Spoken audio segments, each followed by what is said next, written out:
Good evening. Before we get started for tonight's meeting, I'd like you to join me in the Pledge of Allegiance to our flag.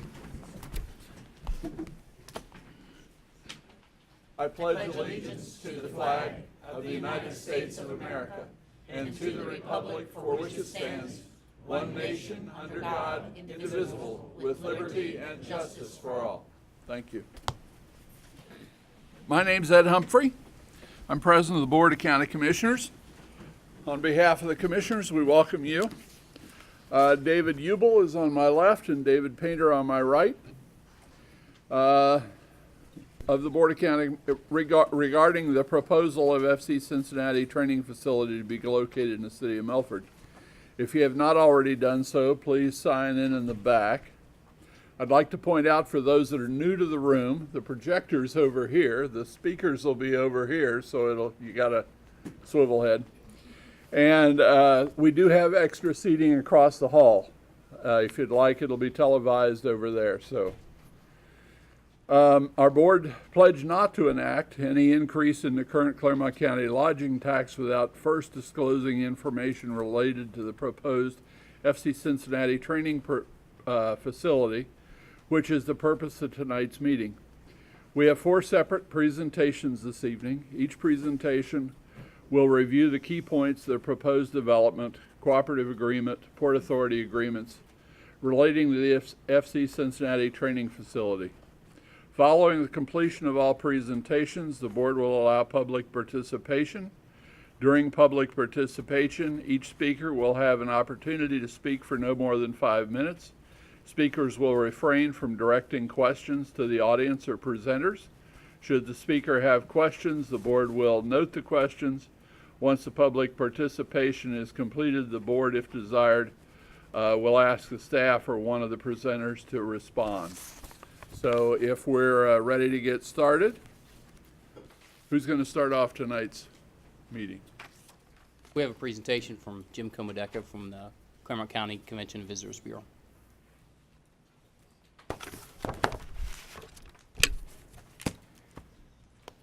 Set. Good evening. Good evening to everyone here tonight. This is an exciting and a long-awaited opportunity for us to come before you today.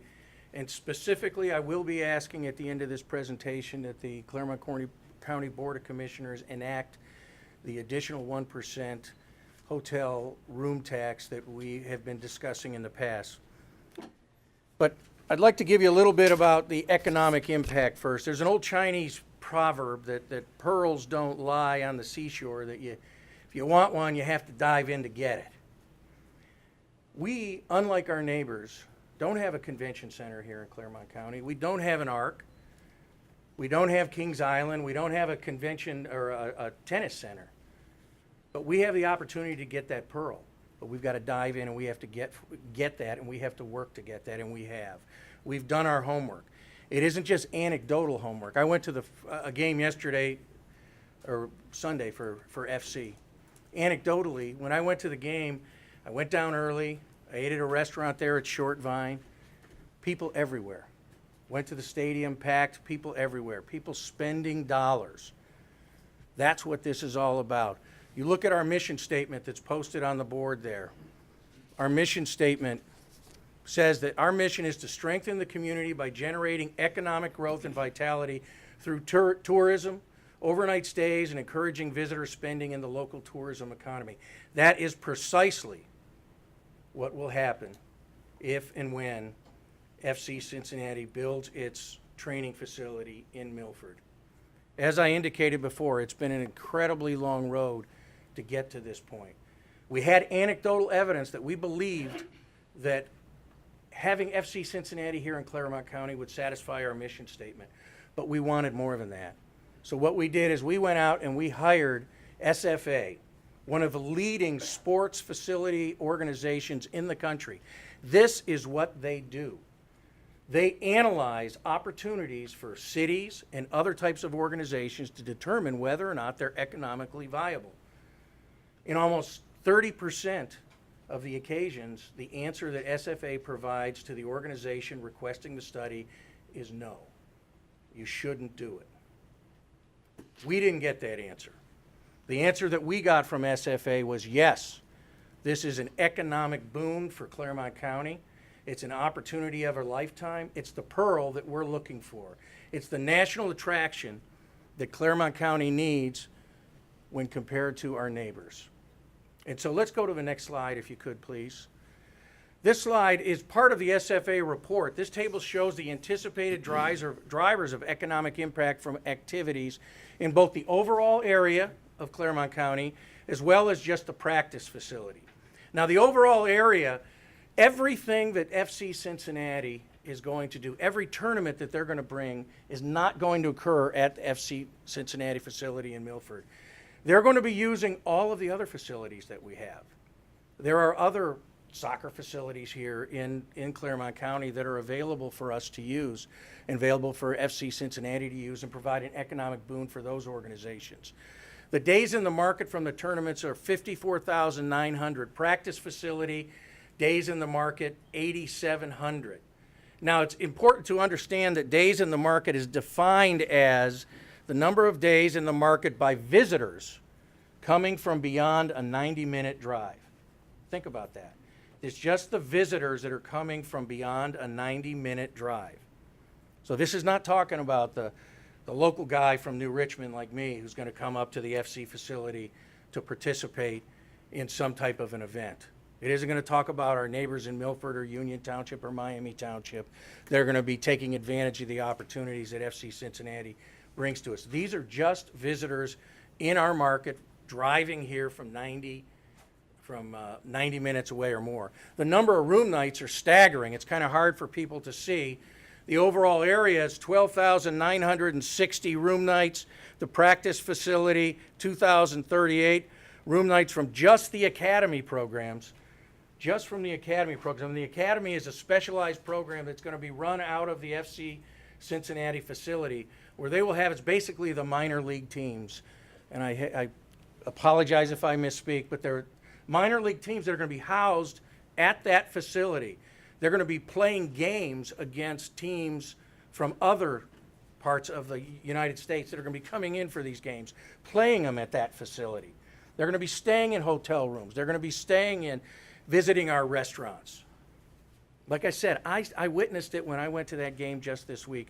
And as a individual that owns a small restaurant, nowhere near Milford, unfortunately, I know what events can do. Events make a difference for our economy. Events make a difference for our community in every imaginable way. When you look at this, if we can go to the next slide. The next slide, SFA told us about per person spending. These are the people, again, visiting from 90 minutes away that are coming to our community and they're leaving their dollars here. Per person spending $112.09 for anybody coming in. If anybody has kids and anybody been to a tournament with their kids, a soccer tournament where it's a weekend away, and I've done it countless times. My kids are grown now, but between swimming and soccer and all the other sports, that number seems low to me, but that's the number that they gave us. That each person, per person spending by category is going to be $112.09. And just for the academy spending per person is lower at $64.92. And the reason it's lower is because they're being transported by bus. They're not going to be spending time at our entertainment facilities. It just brings a little more credibility that these folks are professionals at what they do. They did not tell us no on this project. We were told emphatically to make this project happen, and that's why we're here. We can go to the next slide. Bottom line is the program and events hosted through the practice facility are expected to generate approximately $6.8 million of direct spending annually. This is an updated report from what we did in 2015. This is new spending. Some folks, are here to grumble, and they're going to say that the thorn, I don't know what there was an old saying about some people grumble that the roses have thorns. Well, we're here to say that we're grateful that the thorns have roses.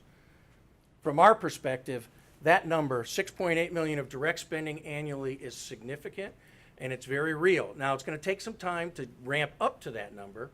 This number doesn't happen overnight. They've got to get the academy put into place. We've got to get the tournaments put into place. But as Mr. Birding told us last time he was here, and when I've heard him say, talking to other people in the past, they're committed to making this happen. They're committed to being part of our community. They're committed to making FC a difference maker in our community, and they're committed to the Milford location. If we can go to the next slide. We have letters of support from the following hotels at this point. People are excited about this opportunity. Holiday Inn and Suites, Fairfield Inn, Hilton Garden Inn, Holiday Inn, Homewood Suites, from Union Township to Miami Township to Milford. These are the hoteliers that are going to be charging this 1% extra tax to their out-of-town and other folks that are coming to visit their communities. And I travel a significant amount. And I will tell you, I didn't even know until I got involved in the CVB what a room tax was, to be honest with you. I've never looked at it. I just knew that my $99 hotel room didn't cost me $99.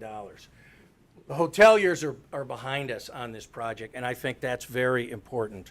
And if we can go to the next slide.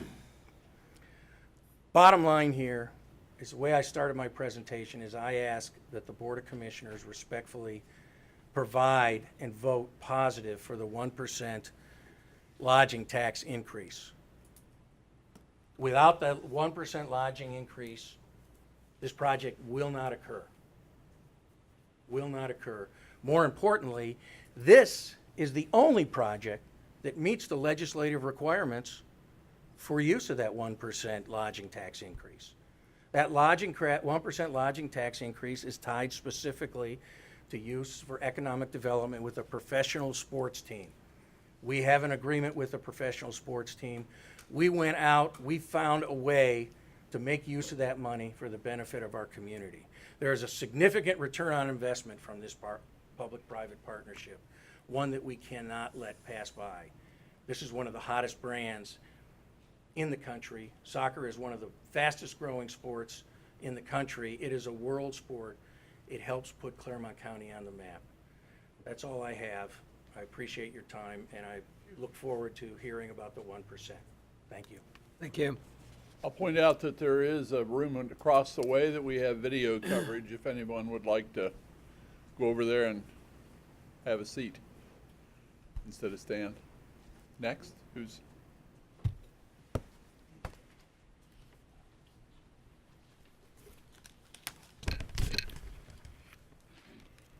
Good evening, Clermont County.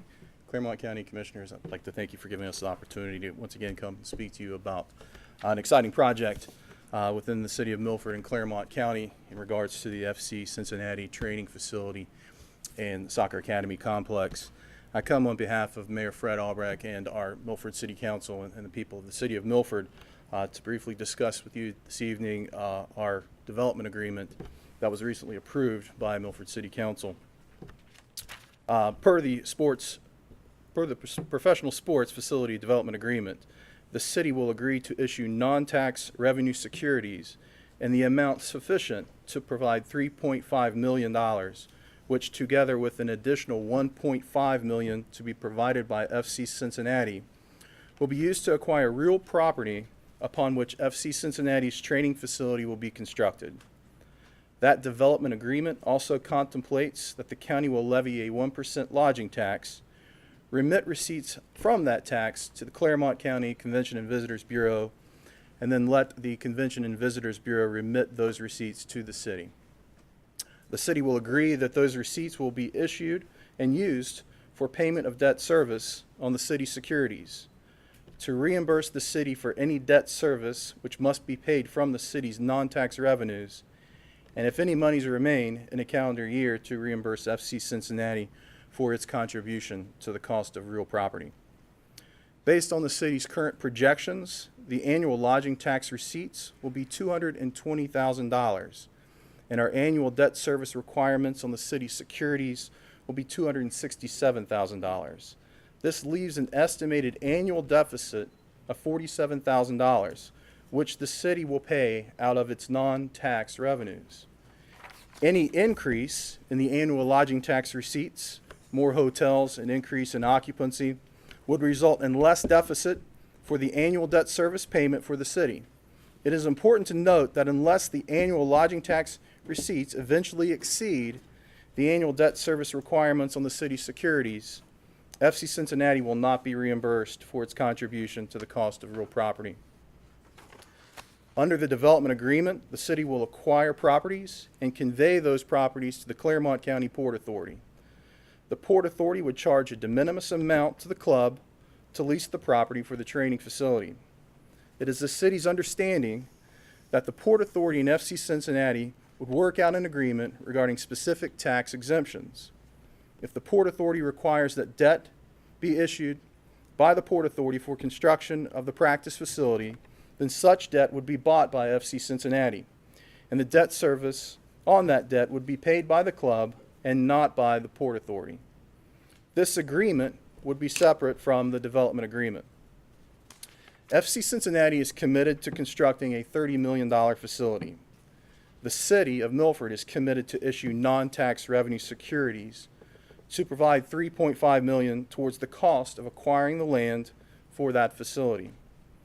According to the development agreement, if at any time prior to the retirement of those securities the team does not commence construction or does not complete construction by a specific date and days of that facility, or it materially reduces its operations of the facility, we measure that by a 50% drop in municipal income tax receipts, the city has the right to require FC Cincinnati to pay the outstanding principal amount on the city's securities, as well as any accrued interest to that date.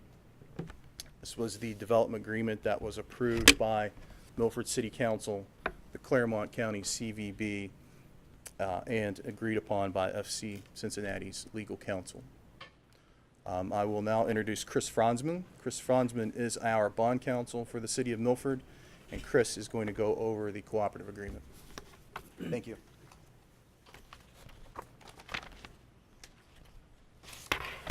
Good evening, Commissioners. As Mr. Doss mentioned, my name is Chris Franzman. I'm a partner with Squire Patton Boggs. We are bond counsel of the City of Milford. I authored the cooperative agreement. The cooperative agreement is among the City of Milford, Clermont County, and the CVB.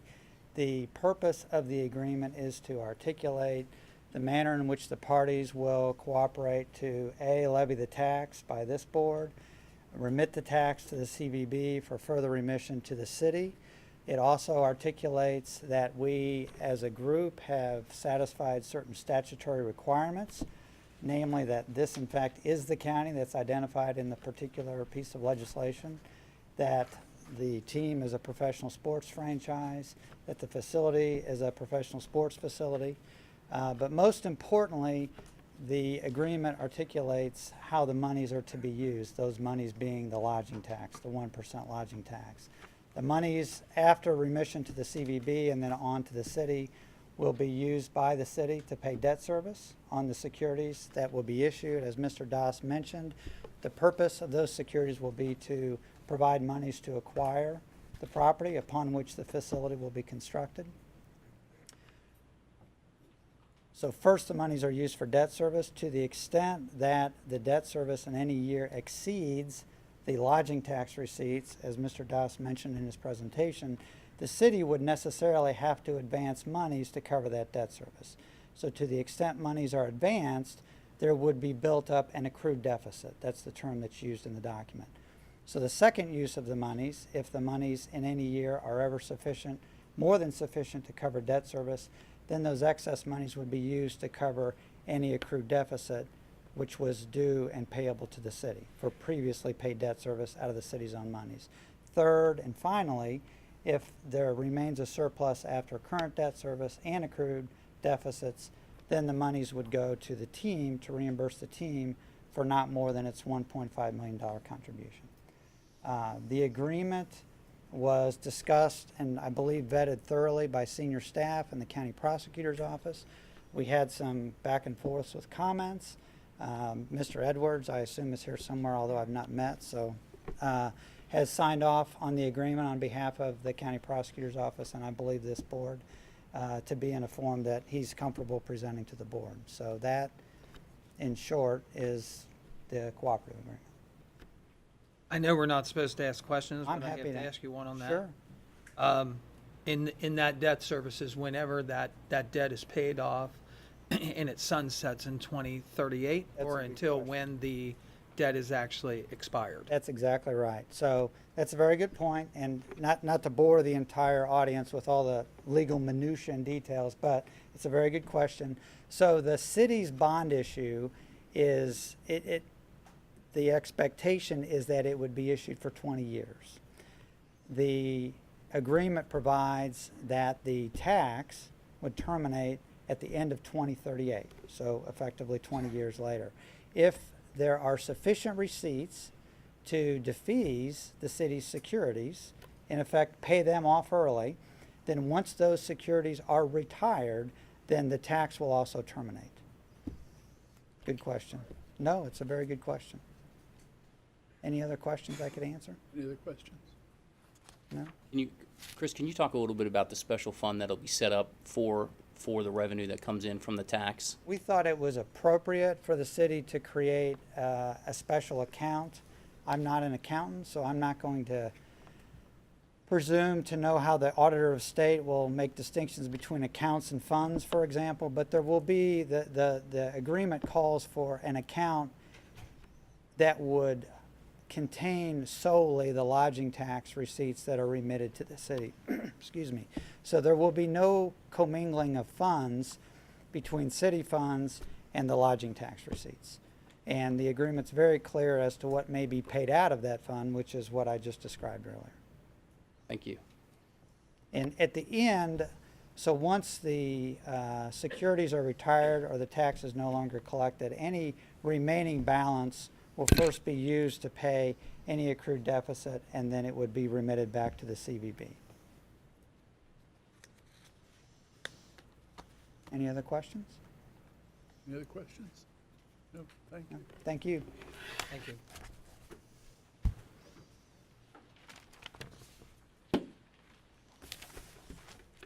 Good evening, Commissioners.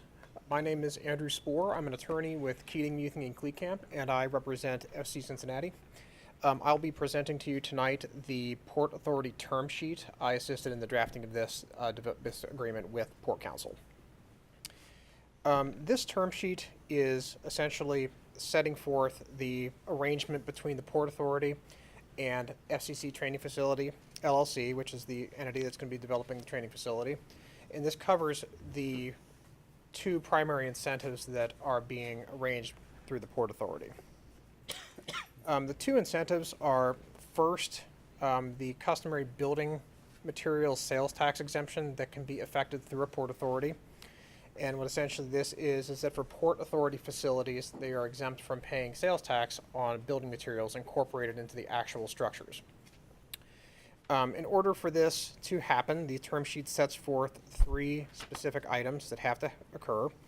The first is that the Port Authority needs to own fee title to the property upon which the training facility is going to be constructed. This will be affected by a transfer of the fee title and the property from the city to the Port Authority after the property is acquired. And so, to be specific, this will occur after the city bonds are issued. The second prong of that is that the Port Authority will in turn lease the property back to the team. I'll get to the terms of the lease in a moment, but briefly, it's going to be a triple net lease, meaning that all the expenses of the property are going to be paid for by the team, and the Port Authority will not be obligated to make any expenses either in the construction of the facility or in paying for any of the incidental costs, utilities, things like that. The lease, after the lease, there will be also specifically a issuance of what are known as lease revenue bonds. This is the second prong of the Port Authority sales tax exemption. Lease revenue bonds essentially are going to be issued, as on the slide here, in an amount not to exceed $30 million. $30 million is the estimated cost of the training facility. To be clear, the lease revenue bonds are revenue bonds payable only from payments under the lease. So, in essence, the Port Authority is not on the hook for these bonds from a general obligation perspective. As previously mentioned by Mr. Doss, the bonds are going to be purchased by the team or one of its affiliates, and they will also be the lessee of the facility. So the team is essentially responsible for the payment of any debt service on these bonds. It will not be an obligation, general obligation of either the Port Authority or any other political subdivision in Clermont County. The third prong, oh, and by the way, the reason for the lease revenue bonds has to do with further solidifying the legal standing of the training facility as a Port Authority facility under the relevant statutes. The third prong of the sales tax exemption is what is known as a construction manager at risk agreement. We have to, as the team, build the facility on behalf of the Port Authority for legal purposes. Specifically and importantly in this document, this is a document that's going to put all the costs of the facility onto the team. The Port Authority will have no obligations to pay for any of the construction costs, and the team will be obligated to construct the facility. So that is how the sales tax exemption is effected. That's the first incentive. The second incentive is a real property tax exemption. And the real property tax exemption operates pursuant to the permissive provisions of the Ohio Revised Code. And specifically, the Port Authority property that is leased for less than 1 year is eligible for a real property tax exemption. So the lease that was previously mentioned with respect to the sales tax exemption is going to be on an initial term of 360 days with up to 20 renewal periods. And the renewals are exercisable in the mutual option of the authority and the team. So they both have to agree to extend. In the event that the lease terminates, or after a period of time, in either event, the team is able to reacquire the property for nominal consideration. The last item, the last agreement that's kind of part of this was up there. It's the indemnification agreement. This is standard indemnity language. The team indemnifies the Port Authority for anything associated with the transaction. The final piece of the term sheet that's relevant are the fees that are being paid to the Port Authority in connection with their involvement in the transaction. There will be a $105,000 initial fee. This fee will be in connection with the sales tax exemption, and this will be payable upon closing of the lease. In addition to this, the Port Authority's legal expenses will be covered by the initial closing payment, so it'll be $105,000 plus those legal fees. And then after that, on an annual basis, there will be a $9,000 a year annual rent payment made to the Port Authority under the lease. And those will be the two fees that continue. After that, as this notes, the miscellaneous fees will also be covered by the team. These are going to be more incidental. It's going to be recording fees and things like that. That in toto is the term sheet. Thank you. Any questions? Thank you. Thank you.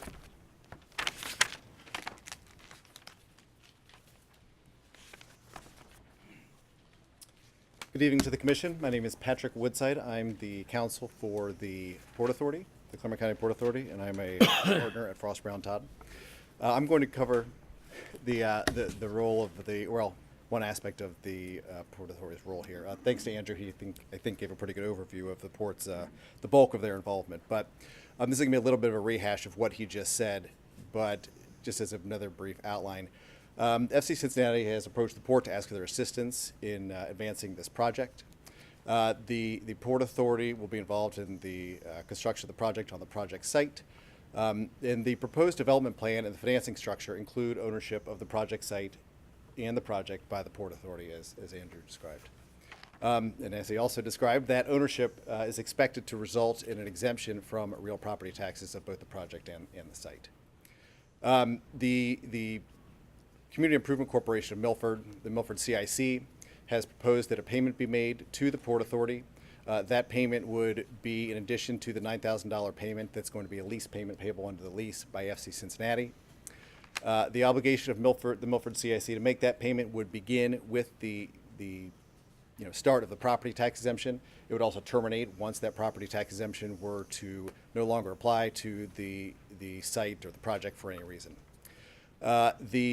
The CIC payments to the Port Authority would be payable in amounts at the times that are described here in the following slide. You can see it's on an increasing scale as the years go on through the potential term as extended of the lease between the Port Authority and the CIC. So that's the basics of it. It's pretty straightforward. If you have any questions, I'd be happy to try to answer them. Any questions? Pat? Pat, I have a couple questions. Okay. So if you look at the exemption schedule, Debbie, if you go back. So that first year, or the years 1 through 6, actually, the port would receive $9,000 from FC Cincinnati in port fees, correct? Correct. They will be receiving the, assuming that the lease remains in place and both parties agree mutually to extend it, the $9,000 will be payable throughout this. This is in addition to the $9,000. Correct. So then in year 7, for example, the total port fees would be $10,000, and then it would Correct. accelerate after that. Okay. Debbie, can you go back to the executive summary?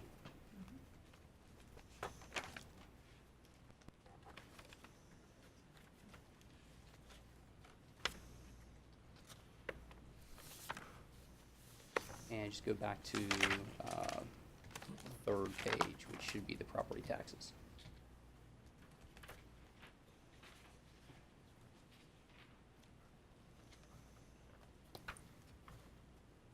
So it's my understanding that there is an agreement with the City of Milford Schools for $50,000 annually for pilot payments. Is that correct, Andrew? That's correct. Okay, okay. And so if you look at the total county levies, so our current county levies are generating $7,076 annually. So Pat, is there a possibility, or can the port use some of the port fees to reimburse those taxing authorities? Is that permitted? Yeah, I believe so. I think that the port and the county will probably coordinate in the best use of those monies. I think that the port expects a portion of them to be used for their administrative costs in connection with this project and the ongoing lease. Okay, But yes, my understanding is that that is obviously subject to the agreement among those two parties. But yes, that's been okay, contemplated and considered. okay, thank you.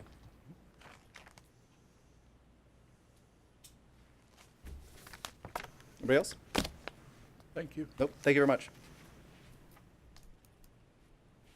Anyone next?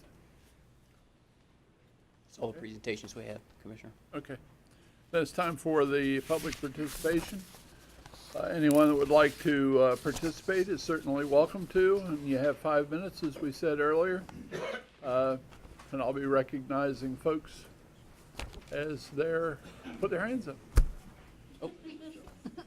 Oh, well, hold on. Looks like we have some. Yes, we have one. Commissioners, thank you for allowing me to speak this evening. My name is Dale Rowe. I'm a second-generation contractor from Milford, Ohio. Give you a little history, in 1935, when my father started his business, Clermont County had 30,000 people. In the last 83 years of continuous business, Clermont County now has 204,000 people.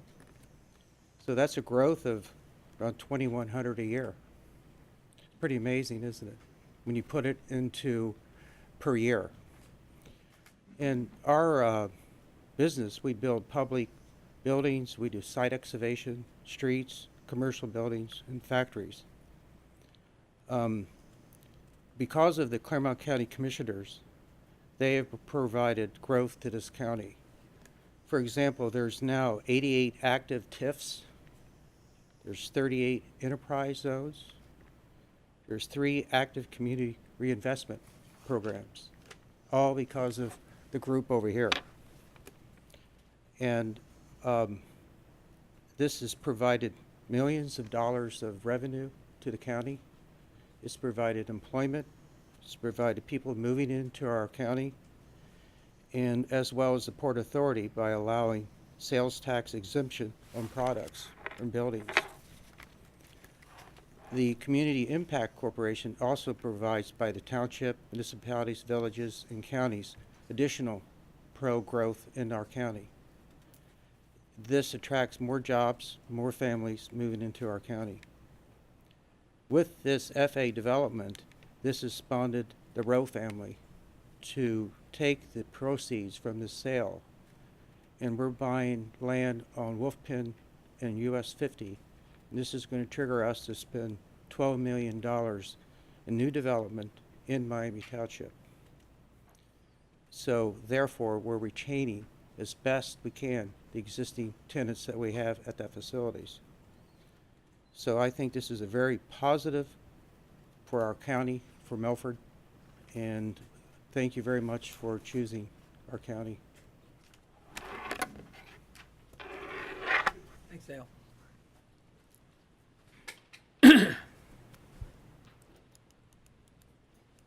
Anyone else?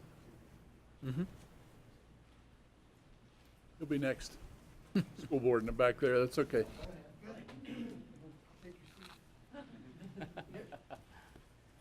My name's Chip Hart. I moved to the county 10 years ago and brought my company Hart Productions to Batavia and spent 10 wonderful years here. I'm not here to talk about the numbers.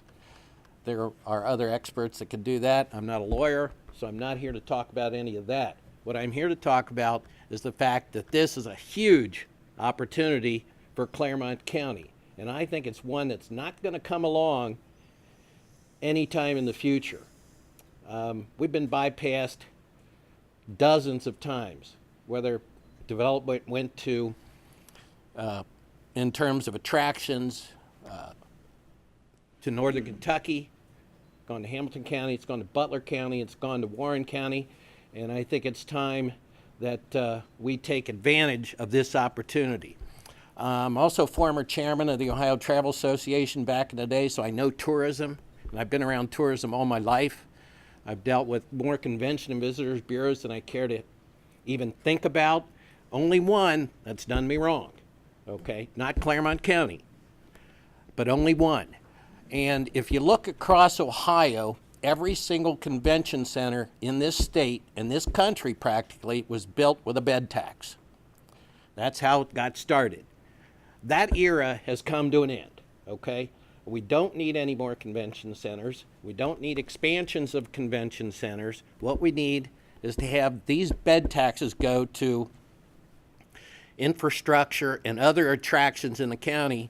And I think this is the first time in Ohio, if I'm not mistaken, where the bed tax has actually gone to something else other than a convention center. I'm pretty positive of that. So I think we're on to something here. And this may not bear fruit for,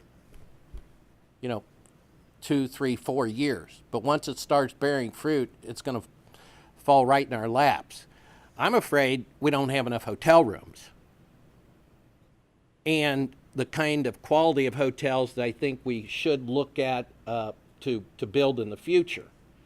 So I just urge everybody to keep an open mind. Hopefully you can work out the investment that Milford will have to make or the residents might have to make. And at the risk of maybe annoying somebody, I don't know why we're not looking at 2% increase. This is not something that is coming out of the pockets of our citizens unless we happen to stay at a local hotel because we can't drive home. So I really urge everybody to take a hard look at this and for what opportunities for the facility and to bring to Clermont County in the very near future. So with that, I'll step down and let the next person talk. Thank you.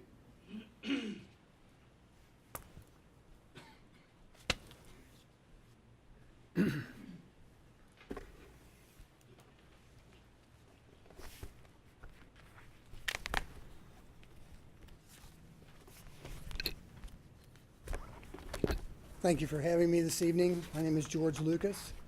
I'm the current president of the Milford Board of Education. Because we can't speak individually as a board representing the board, I have gotten permission from the balance of the members to present this evening. I wanted to clarify that.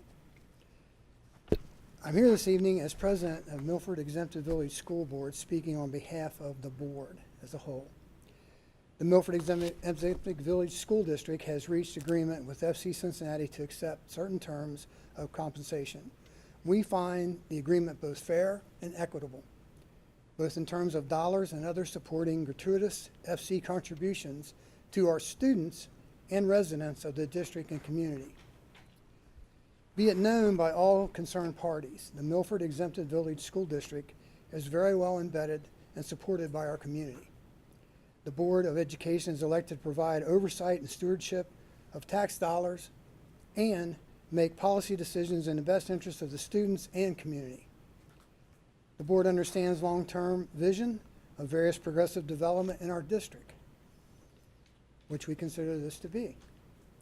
We also maintain cooperative lines of communication with all residents, City of Milford, Miami Township, and Clermont County officials.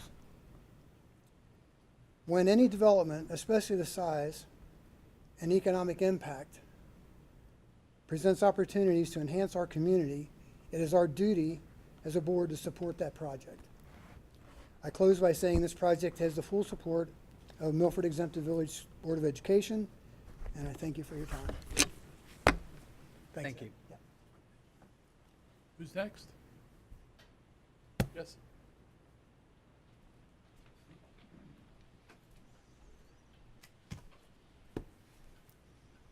All right. Good evening, Commissioners. My name is Nick Baker, Milford resident of 9 years. Starting tomorrow, I will have a student in Milford schools, and eventually I will have 2 more in Milford schools. So a little bit of interest there. I am the general manager of Holiday Inn Suites Cincinnati Eastgate, which is the largest hotel in the county, which we generate, I would believe, the largest lodging tax percentage. I also work for Atrium Hospitality. We are the largest owner management company in the country. We own, manage 85 hotels throughout the country. We are actually looking to acquire a hotel at the Cincinnati Airport, and we're actively pursuing other properties. So if hotel rooms are needed, our company's the company to build. So they listened well, and I think there's opportunity there. And I'm also a member of the CVB board.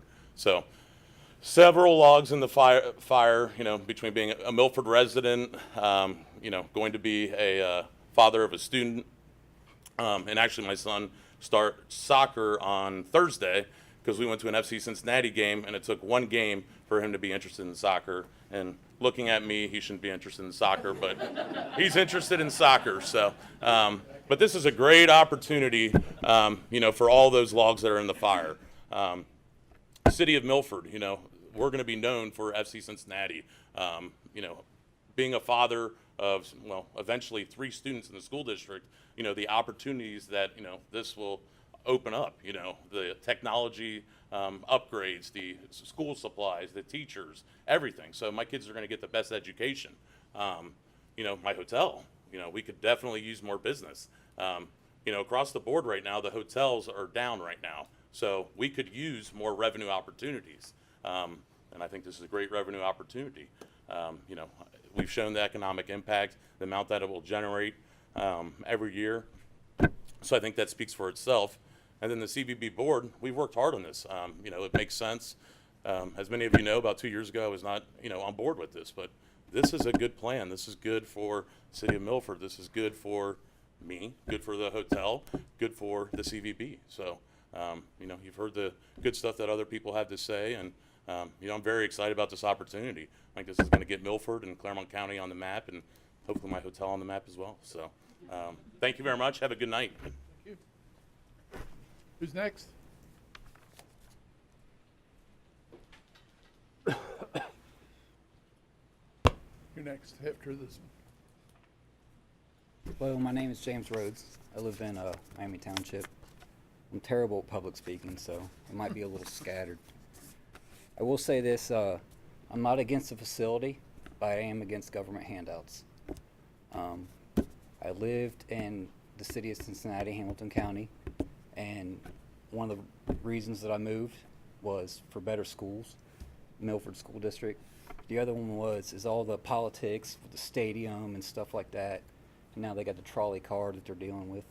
So, try to come to a more conservative place like Clermont County. I think a hotel tax is taxation without representation.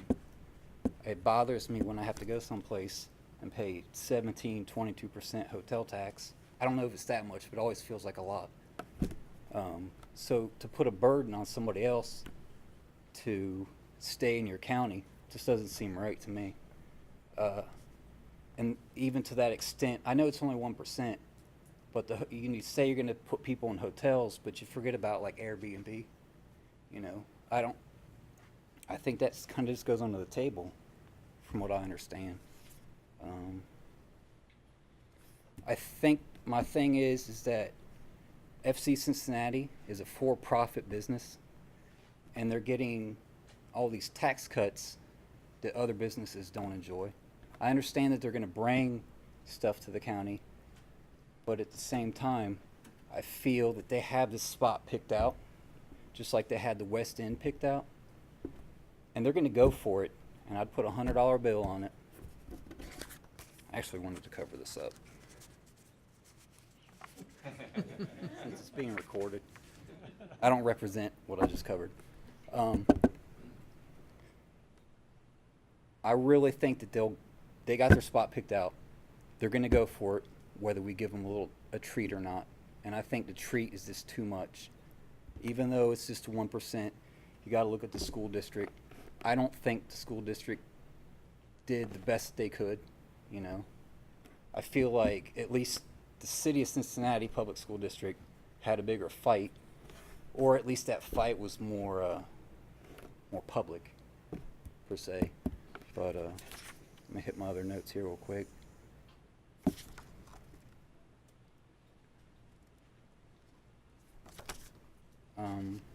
see.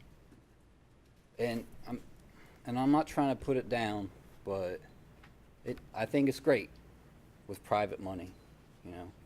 But it's not the main attraction.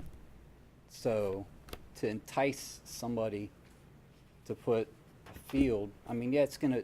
I know there's soccer fields nearby. I don't know anybody in that business or how it's gonna affect them, you know. But it's almost like saying that the AstroTurf underneath the Brent Spence Bridge helps downtown Cincinnati. You know, that's Paul Brown Stadium, you know, is the attraction. It's not the practice field next door. I mean, I know people probably go and play on it. They open it up for kids or whatever have you. But I don't want to pick on people, but I'm not going to pick on anybody. But it's great. I hope it happens, but I just don't want the government to subsidize it. It's just not the conservative way that Clermont County is, or what I thought it was. So, all right, thank you. Thanks, Mr. Thank you. Woods. Next, Mr. Hicks, you had your hand up.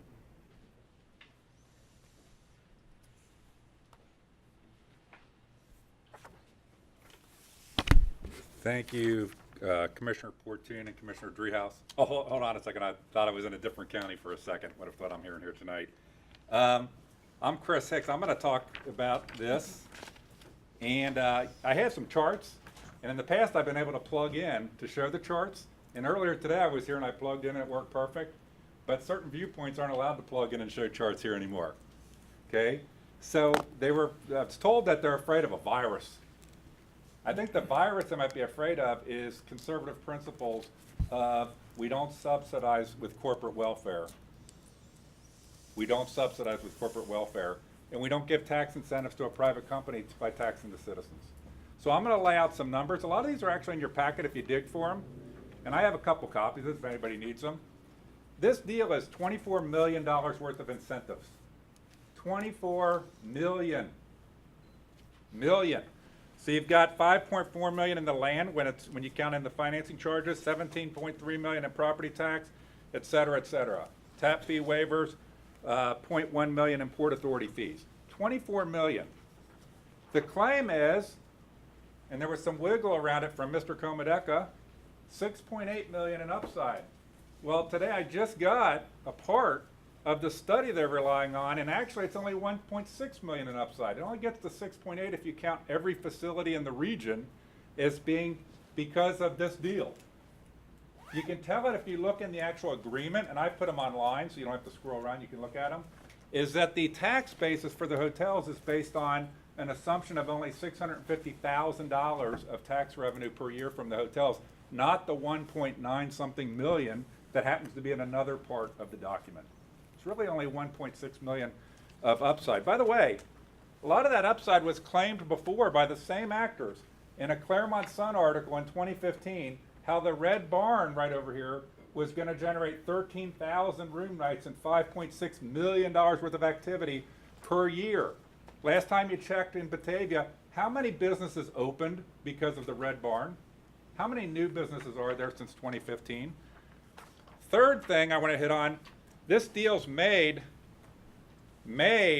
for FC Cincinnati. They did an excellent job. If you actually look at the detail for all the promises, the facility is for the sole and exclusive use of FC Cincinnati. Second thing, they have the right to rent and sublease it. So those players staying there, maybe they put a small hotel on it. Those people get the same benefits, then suddenly they get a tax benefit. Third is, I heard them, they talked a lot about the numbers, but ultimately this deal is structured so that FC Cincinnati gets its $1.5 million back. That's why there's Dodge talking so much around that question. I also don't understand how this deal is going to work per the Ohio Revised Code. So it says in the code, revenue from the increased rate shall be used for purposes of paying costs of constructing, improving, and maintaining a professional sports facility and paying expenses necessary basically to promote the travel and tourism. Every penny of the hotel tax is going to go into paying for the land. How's it going to be doing all that stuff? Additionally, the Convention and Visitors Bureau articles specifically prohibit it from acting for a single person. What exactly are they doing here? Buying land for somebody? Working a specific deal? So here's where I leave you. Is if we were doing a Shark Tank TV show and we told all of our townships we have $24 million we're ready to give in incentives, we'll get a $220,000 tax and we'll bring that money in, would this be the winning idea? Did we do that? Did we even think about other alternatives? I'm a avowed conservative. I agree with the other gentleman. Corporate welfare and taxing citizens for a private enterprise is ridiculous, especially when it's billionaires. Politicians get all whipped up on the shiny object. Isn't it pretty? We'll be the cool kids. We'll be the cool kids. We've seen it again and again. I had somebody tell me that what's happened is Hamilton County's a lot tapped out on these kind of deals. So as a result, it's branching out. When you ask yourself who competed for these deals, it's not really to me who competed, it's who would accept the terms. Who would accept this deal? Who were the competitors? 30 seconds. Thank you, sir. Last thing I put down here is you see that big Republican elephant. This is supposed to be ruby red Clermont County, right? Ruby red, I put down there. Who in office is against tax increases or corporate welfare for billionaires or even against badly negotiated deals? Do we care about any of those things? I agree with the other gentleman that talked. A lot of people move to this county to get away from that kind of stuff.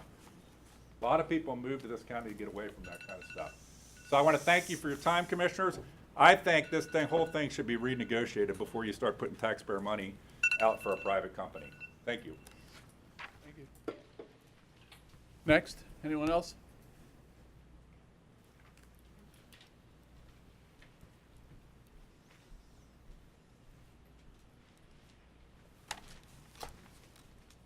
Good evening. My name is Pamela Gross. I live in Clermont County, and I actually, like the previous gentleman was talking about, I've lived in Clermont County for about 14 years, and that prior to moving here, I actually lived in the city of Cincinnati. And yes, I was one of those taxpayers who was promised a lot of things and told that there was going to be a lot of money that was going to come from the Bengal Stadium and it was going to solve all our money woes. And well, we all kind of know how that's worked out. So I know, and again, I'm going to reference the gentleman before, is that I understand that this is fun and it's great and it's wonderful for, it's a thriving sport. I mean, I've got friends and family waving the, FC flags and the T-shirts and, the whole 9 yards.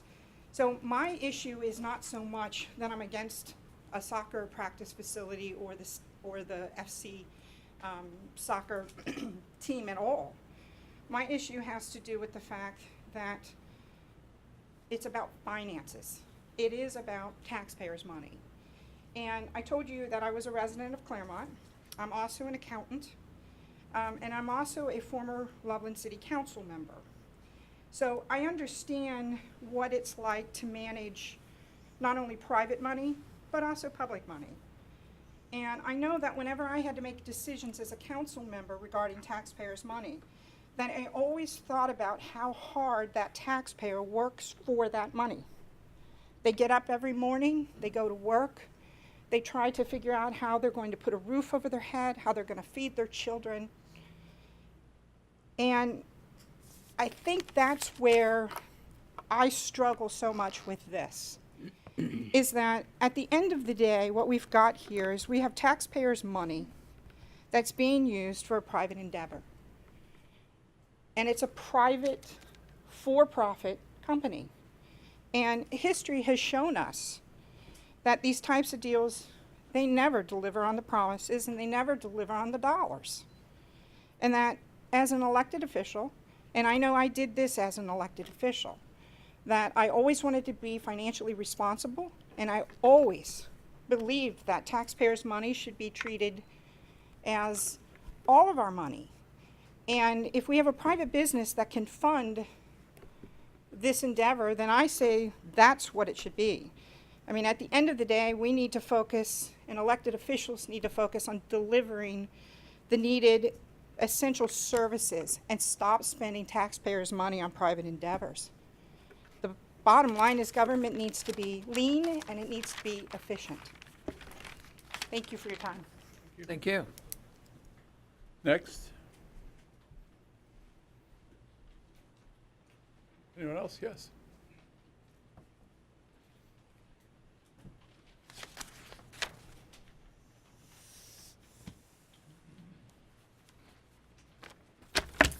Hello, my name is Gail Clemens, and I have lived in Clermont County since I was 10 years old. I'm not a good speaker, so I'm just going to read what I wrote. It's hard when telling somebody you're from Cincinnati to convince them that we no longer live up to Mark Twain's quote. When the world comes to an end, I want to be in Cincinnati because they're always 20 years behind the times. That may have been so then, but is no longer the case. But the city of Cincinnati has stepped up to the plate and become progressive and innovative in bringing commerce to our city, making it a desirable and exciting city to live in.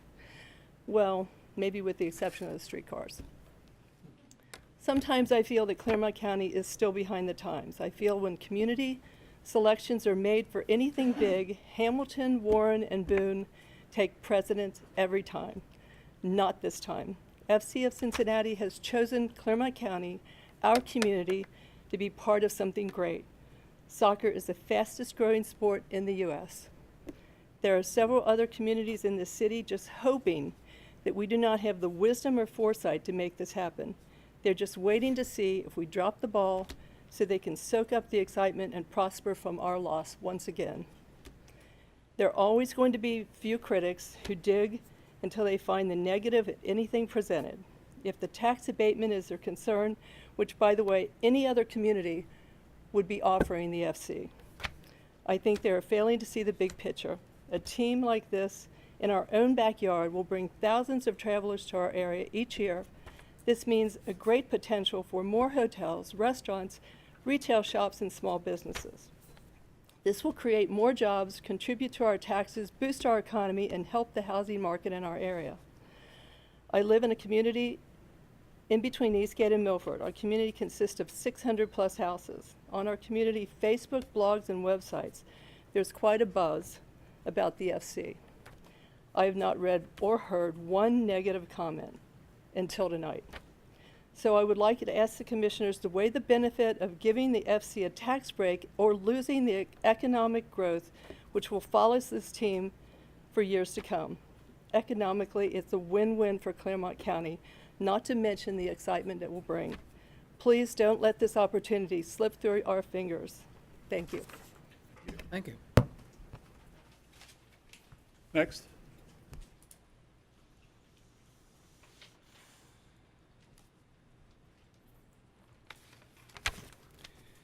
Commissioners, my name is Matt Vance, and I'm president of the Chamber of Commerce of Clermont County.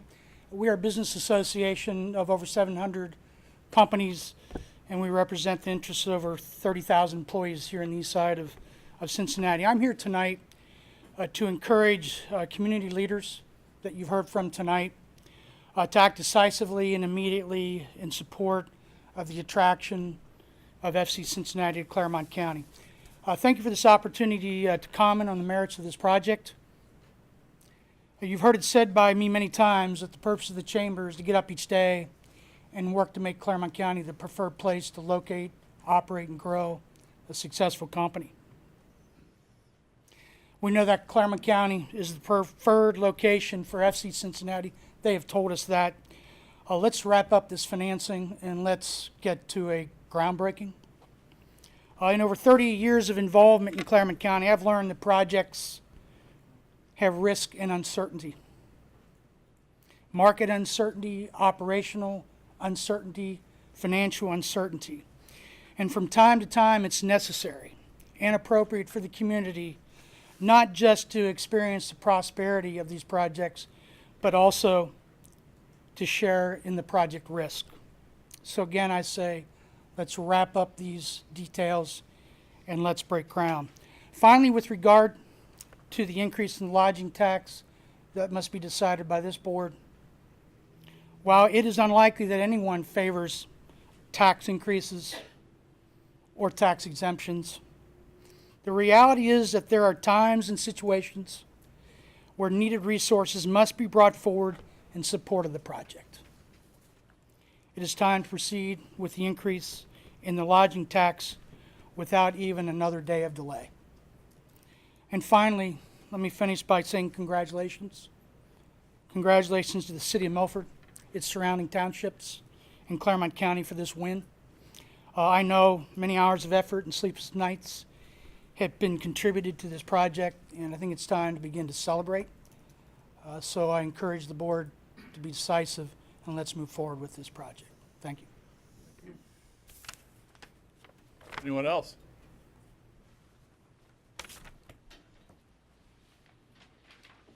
Did I see a hand over here too? One over here. Okay. Yeah. Good evening.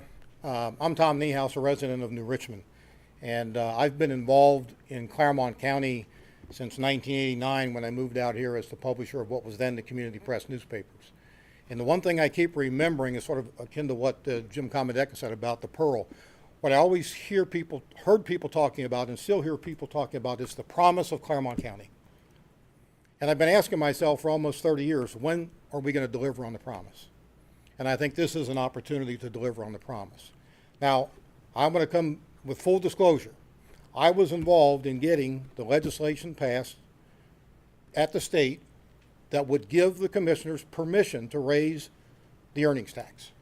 There was a lot of controversy about that. I was approached by the Convention and Visitors Bureau in early 2017 about that. They wanted to hire me in my current capacity as a lobbyist. And I said, you know, I believe in this project so much, I'll do it for free as a resident of the county. I'm not going to charge anything. And I will use my skills that I developed in the legislature to get this change made that would do one thing: create the opportunity for the commissioners to make the decision. Now, that's where we are today. Now, I'll confess, I'm not a soccer fan, don't understand the game, don't understand when they're offsides and all that stuff, and I don't understand all the financing. But I trust the coaches and the owners know what they're doing when it comes to the game. I put my faith in the commissioners because I elect them to represent my interests, and I suspect that the residents of Milford and the Milford Exempted Village School District feel the same way. That's what we do. We elect people to represent us to make difficult decisions. And I would add my voice to those asking the commissioners to quickly approve this project because I know there is competition. And it's not like we have a gun to our head. This is an opportunity for us to shine, to bring the promise, to find the pearl, and I ask you to do that as quickly as possible. Who would like to speak next?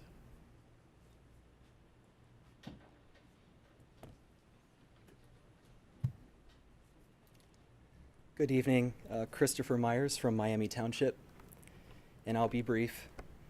I'd like to start by saying that I'm a proud product of Milford Schools. I had Nancy House as an English teacher as well as a senior class advisor. And I was a Milford Eagle and an Ohio Bobcat cross-country runner.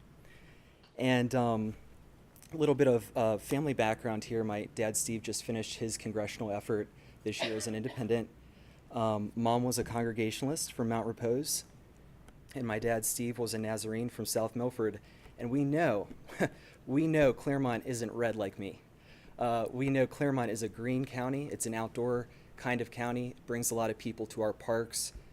And the fact is that FC Cincinnati is a professional sports team. It's going to bring in a great amount of fans to its games, to watch people from all over the world play soccer right here in Greater Cincinnati. And this is an arena that is going to be open to the public. This isn't something that, because of any kind of private scheme, is going to lock anyone out from witnessing what has become one of the most popular types of sports in the whole world. And that's very important, especially to our young people. Public health, that would be my third point, is a strong tenet of civics, public health, and of town life, of what it means to be a citizen. And this soccer team is an investment in our public health. We have to have people aspire to be better citizens, including our young citizens, and that's where I'll leave that tonight. Thank you. Thank you. Anyone else? Going once? Going twice? Are you going to have any discussion? Or? Yes, we can discuss. Okay. I'm sorry, what did you say, Captain? I said, are we going to have some discussion Yeah, we or can back and discuss. forth? That's okay? Yeah. Okay. No problem. Just to get, details are always details, and the devil is always in those details. I've read over the documents associated with this proposal, and right off the bat, just to clarify something, could you clarify who the developer is? In these documents, it refers to the developer. That's synonymous with FC, but it really doesn't spell out who that developer is. Could you elaborate on that? Sure. Would you like me to answer? Absolutely. So the developer, quote unquote, in these documents is FCC Training Facility LLC, which is a subsidiary of FC Cincinnati. That will be the actual entity that's doing the work out here.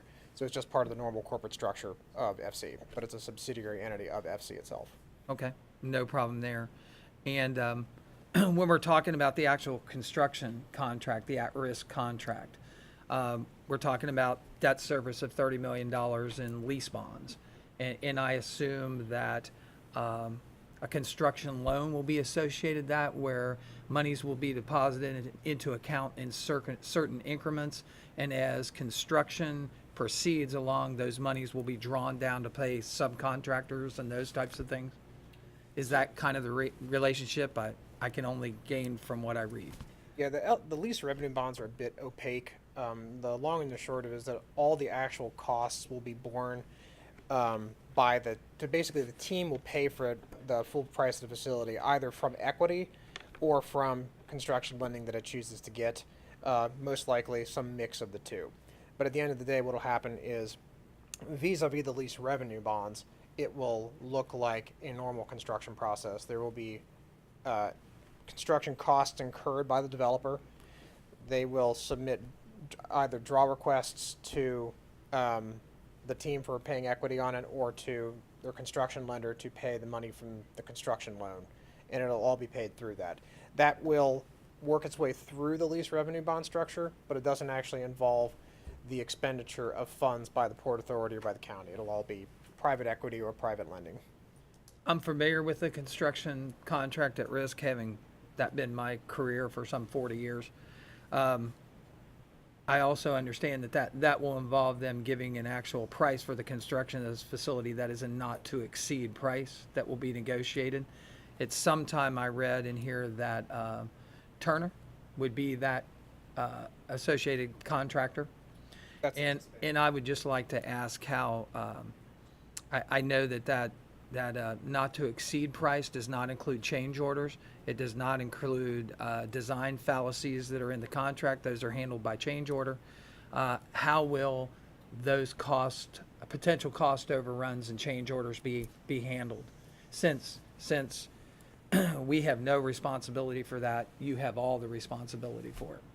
So, in the same manner as all the other funds will be coming from either the team or their construction lender, any cost overruns are the responsibility of the developer. So the developer basically will just put more costs out to a construction loan or get more equity from the team itself. That's how that would work. Okay, and then when it comes to actual construction of the project, I'm familiar with cost incentives, I'm familiar with cost bonuses, and those types of things that are included in the contract for the actual construction manager. Is this contract going to include those types of things for early completion and a payout to the contractor? So with respect to the actual construction contract, I would not want to speak too much just because I'm not extremely familiar with it, but you can essentially expect it to be like a normal private construction contract. So we will be well incentivized to make the contractor get the project in fast and under cost, because all the cost is being borne by the team. Okay. And also contemplated in that contract is construction, equipping, and maintenance incorporated by reference into this agreement. Basically, it says property and the construction, equipping, and maintenance of the project. Could you just elaborate on equipping, maintenance of the project, facilities that have to be reconstructed? If this facility needs a new scoreboard, if this facility needs a new 500-seated stadium area, how are those costs borne? All costs are borne by the team. Okay.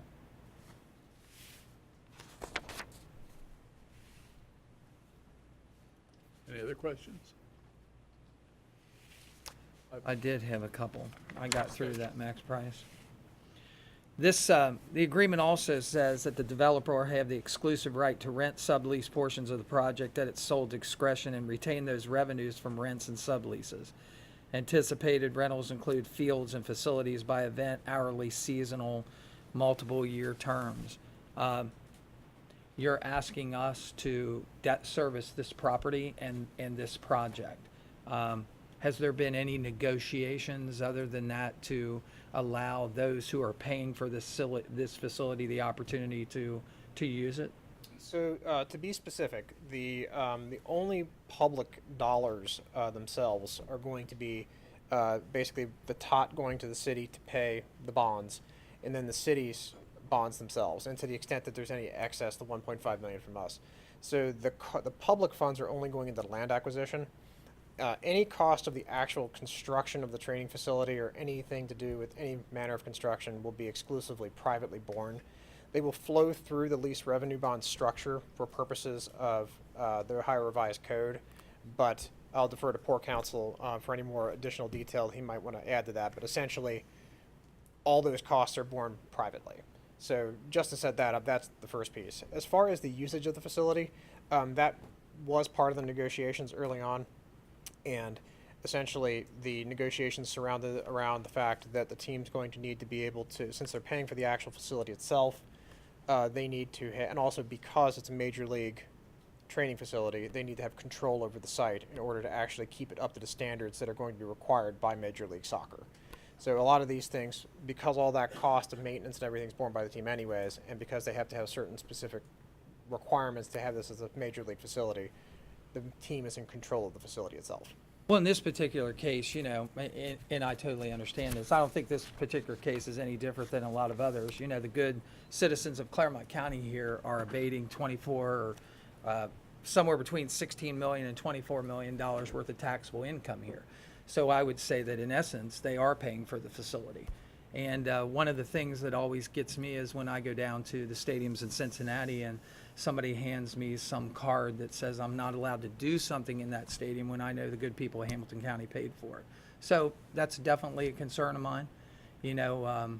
I would say that I'd like to see that revisited, to see if there can't be some negotiation there. But obviously that's not for discussion for this meeting, but just opinion. Okay? Thank you. Okay, any other questions? That was it. Any other discussion or questions? Commissioner Humphrey, we've got the general manager, Jeff Birding, here tonight. Jeff, how's the team doing this year? You want to comment on that? Thank you, Commissioners. And I want to thank the public for turning out this evening. Appreciate the opportunity to be here. Specific to your question, we're the best team in the league right now. And we're the fourth best growing soccer franchise in all of the United States and Canada, averaging over 25,000 fans a game. That includes the MLS as well? Yeah. The only teams outdrawing us are Atlanta and Seattle and Toronto. Just to speak specifically on some of the points, I just want to note FC Cincinnati, which just 2 days ago celebrated our third anniversary. I mean, we're effectively still a startup, and we are truly a startup in that we're trying to create an MLS franchise while operating a USL franchise in a record-setting season. Our owners are investing $430 million of our own money. So I heard the comment respectfully about corporate welfare. I just want to make it clear, no one's given us any corporate welfare to build our stadium. We're going to spend $250 million of our own money. No one's given us corporate welfare on that franchise fee, $150 million private dollars. And no one was giving us corporate welfare when we spend $30 million to build the training facility. I do understand that there is a tax increase involved, but it's not respectfully local taxpayer dollars. I think the legislators in their wisdom set it up so that visitors would be paying this, and the people that are most directly affected are the hotels, because that higher tax might drive people to stay at other hotels, of course. And yet the hoteliers, you've heard from them, they are supportive because they see growth. Who would accept this deal? It was asked. Well, I promise you this. All the other counties around Clermont County wanted our $30 million training facility. They all did. And they all were offering these kinds of incentives very clearly, in some cases more than these incentives, because they've invested in tourism, they've invested in these kinds of attractions to draw growth. And we chose Clermont County. We felt that with us putting out $430 million of private money in our third year of operation, we needed these incentives to make this work for FC Cincinnati, using the incentives that are allowed by law and have been approved by the Ohio General Assembly. We think that the reason people wanted our $30 million investment is because there'd be growth generated leveraging this $430 million, and it really is the whole 430, because it's not a training facility all by itself. It's that there's an MLS franchise, there's this MLS stadium that's being privately funded, and that the result would be to generate growth. I want to offer, we made the agreement with the schools to make sure the schools came out ahead. That was really important to us, and we made sure that would happen. And in the schools agreement, I want to share that there is language that each year we will work out some use of the facility through the schools. We'll have a turf field, we'll obviously have some grass fields, and so there's certainly going to be an opportunity for use with citizens through our partnership with the Milford schools. At the end of the day, we're excited to get this underway. We're going to have a team playing in less than 30 weeks. We got to get this facility under construction. We've relied on the good faith work of all the attorneys and administrators and mayors and others who have been involved in this, and our hope is that we can proceed with this exciting project. Again, we're 3 years in 2 years. No one would have expected this, and it's through divine providence that we're here. And we certainly look forward to a long tenure here working with you. Thank you. That concludes our meeting tonight, unless there's further discussion or questions. Okay, that concludes our meeting tonight. Thanks for joining us. We wanted to get public input before we made a decision, and we've done that. So we appreciate you being here. Thank you. That concludes our business. We're adjourned.